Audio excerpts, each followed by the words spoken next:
Bonjour et bienvenue à ce cours de thermodynamique. Alors, dans ce cours, nous allons voir le troisième principe de la thermodynamique et l'entropie absolue. On va définir l'entropie absolue. On va énoncer le troisième principe de la thermodynamique, faire une interprétation microscopique de ce troisième principe et donner un exemple d'application de l'entropie absolue. Entropie absolue.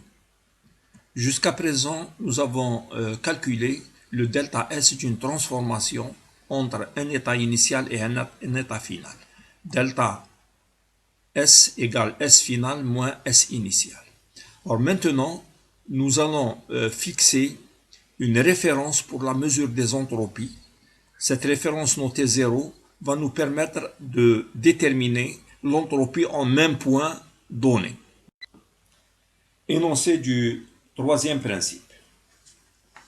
Nernst puis Planck ont proposé de considérer que la valeur de l'entropie de tout corps pur dans l'état cristal parfait est nulle à la température 0 Kelvin. Prenons par exemple un gaz à la température ambiante. Si on refroidit ce gaz, il devient liquide puis solide.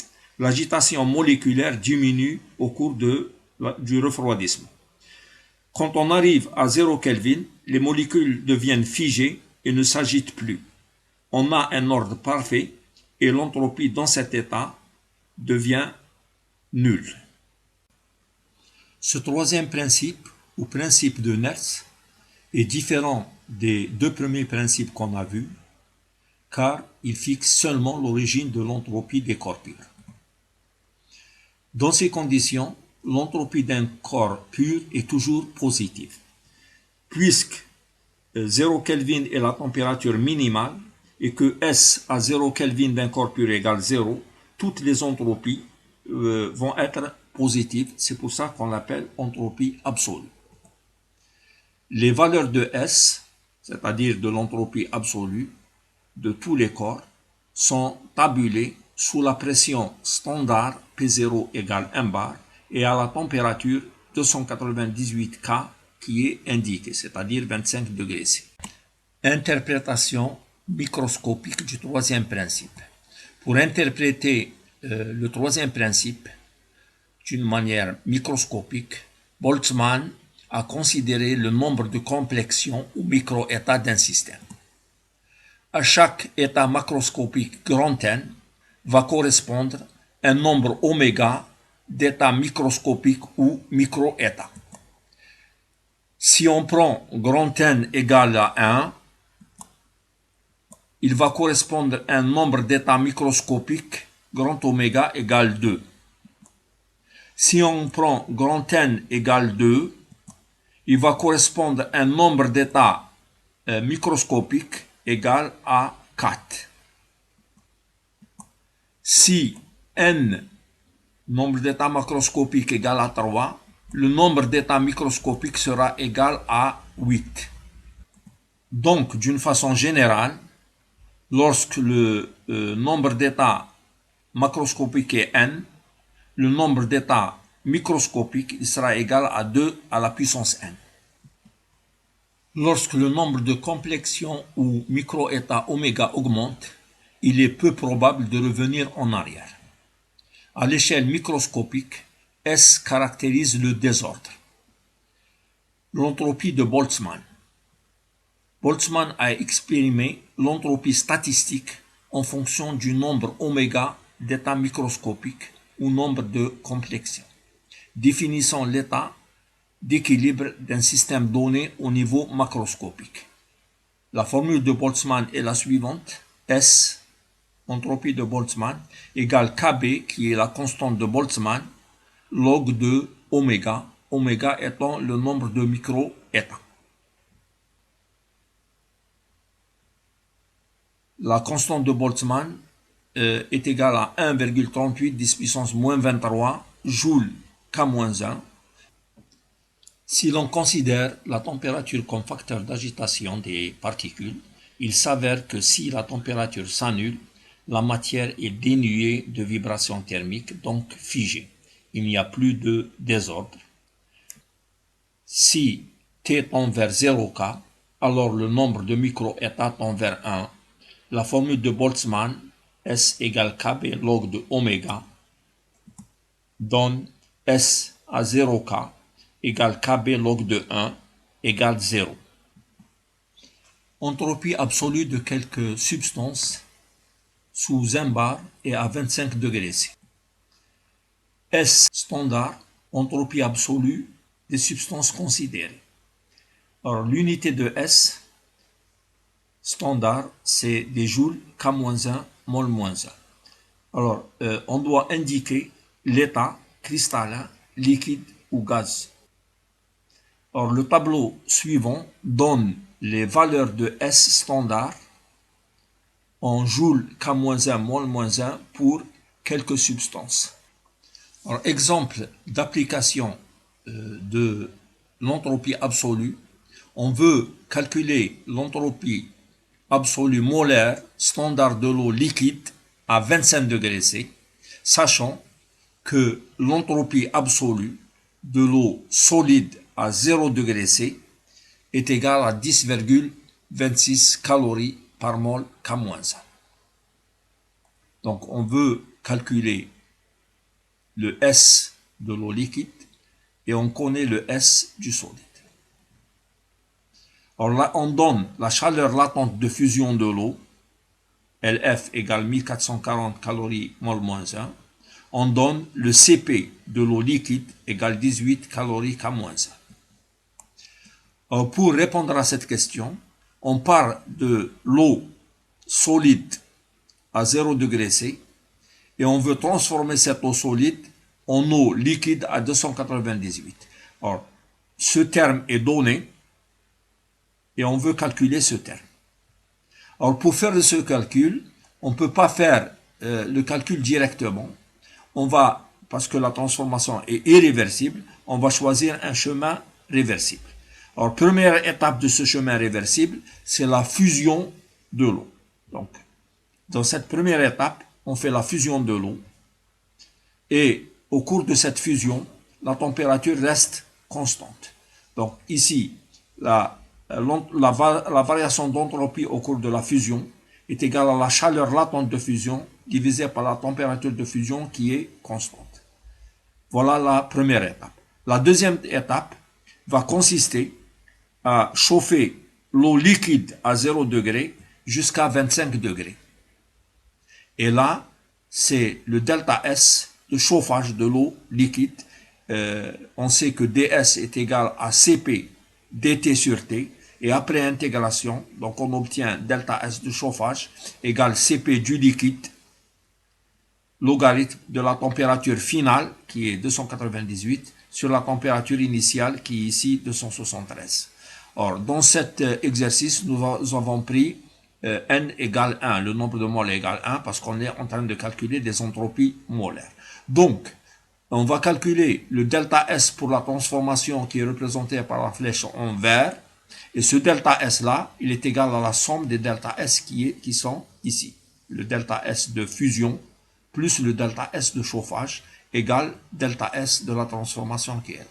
Donc, le delta S ici, c'est le S standard de l'eau liquide à 298 moins le S standard de l'eau solide à 273, il est égal à delta S de fusion plus delta S de chauffage. Donc on obtient cette expression qui est là.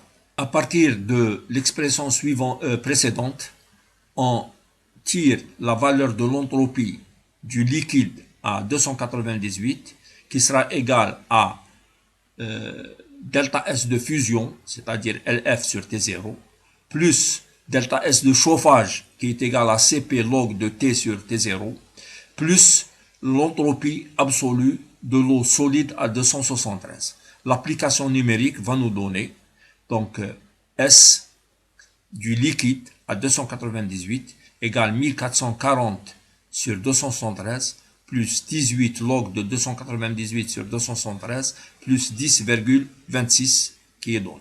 Et donc le calcul nous donne 15,6 calories mol moins 1 K moins 1. Exemple 2. Calculer l'entropie absolue molaire S standard à 1808 du fer liquide à son point de fusion, T de fusion égale 1808. Alors on donne l'entropie du fer solide à la température T0 égale 298. On donne le CP du fer solide 15,4 joules K-1 mol -1. On donne l'enthalpie de fusion en kilojoules par mol à la température de fusion qui est égale à 1808. Alors, pour faire ce calcul, on doit représenter un cycle. Or, je pars de l'état initial où le fer est solide à la température T0. Et je chauffe donc le solide jusqu'à la température de fusion. Donc ici, le fer est solide, et là, le fer est solide, donc il s'agit bien du chauffage d'un solide de la température T0 jusqu'à la température de fusion. Une fois que le fer est à sa température de fusion, on va faire la fusion. Alors la fusion se fait à température constante et le fer se transforme donc du solide vers le liquide. Ça, c'est l'étape fusion. Alors l'entropie qui correspond à l'état de départ, c'est S standard à T0 du fer solide. On la note comme ça. L'entropie qui correspond au fer chauffé jusqu'à la température de fusion, donc c'est S standard à la température de fusion du fer solide. Et l'entropie qui est là, c'est l'entropie standard à la température de fusion du fer liquide. Donc, ici, entropie du fer solide à T0, entropie du fer solide à TF, fusion, et ici, entropie du fer liquide à TF, qui est la température de fusion. Alors, pour fermer le cycle, je reviens. Alors, la variation d'entropie ici, je la note delta S1 pour cette étape. Donc, delta S1, c'est S du fer solide à T de fusion moins S du fer solide à T0. Delta S1, c'est la différence de ça, moins ça. Delta S de fusion, donc c'est entre cet état et cet état. La température reste constante. On va voir comment faire le calcul. Et je reviens vers l'état initial pour fermer le cycle. Et le passage de là à là, je le note delta S2. Delta S2, donc c'est le passage du fer liquide à la température de fusion vers le fer solide à la température T0. Les étapes qui sont là sont des étapes réversibles, tandis que l'étape qui est là est une étape irréversible. Donc pour faire le calcul de delta S2, je choisis ici un chemin réversible. Et donc là, vous voyez que je suis parti d'un état et je suis le sens des flèches et je reviens vers le même état. Donc j'ai décrit ici un cycle et la variation d'entropie le long de ce cycle est égale à 0 parce que l'entropie est une fonction d'état. Donc je peux écrire que delta S1 plus delta S2 plus delta S de fusion plus delta S2 égale à 0. Donc, la variation d'entropie sur le cycle est égale à 0. Or, on va expliciter ce terme, le delta S de fusion. Le delta S de fusion est égal à l'enthalpie de fusion divisé par la température de fusion parce que la température est constante.